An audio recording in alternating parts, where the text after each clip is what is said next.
কিয়ামতের দিন আল্লাহর দরবারে কেউ কথা বলতে পারবে না আল্লাহর নির্দেশ ছাড়া। নবী করিম সাল্লাল্লাহু আলাইহি সাল্লামকে সাহাবায়ে কিরাম জিজ্ঞেস করেছেন, হে রাসূল, আপনার আব্বা এবং আম্মার অবস্থা কি হবে? নবী করিম সাল্লাল্লাহু আলাইহি সাল্লাম কেঁদে ফেলেছেন। সাহাবা বলেছেন, আমি তাদের কোনো উপকারে আসবো না।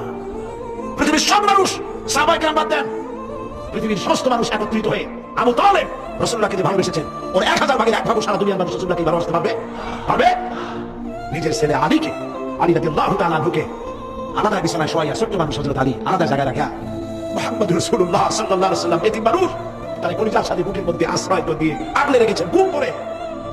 সেই আবু তালেব মৃত্যুর সময় নবী করিম সাল্লাল্লাহু আলাইহি ওয়াসাল্লাম বলেছিলেন, চাচা একটি বার আমার কানে তাওহীদের কালিমা শোনায় দেন। আবু তালেব তার কিসমতে ছিল না কালিমা। মরে যাওয়ার পর একজন সাহাবী বলেছিলেন, ইয়া রাসূলুল্লাহ, মৃত্যুর সময় আবু তালেবের মুখ আমি নড়তে দেখেছি, তিনি কালিমা পড়েছেন সম্ভবত। রাসূলুল্লাহ সাহেব বলেছেন, আমি শুনি নাই। এত ভালোবাসার পরেও হাদিস শরীফে এসেছে আবু তালেব জাহান্নামে যাবে। কোথায় যাবে? জাহান্নামে। সবচাইতে কম আযাব হবে কার? আবু তালেবের। কম আযাবটা কি?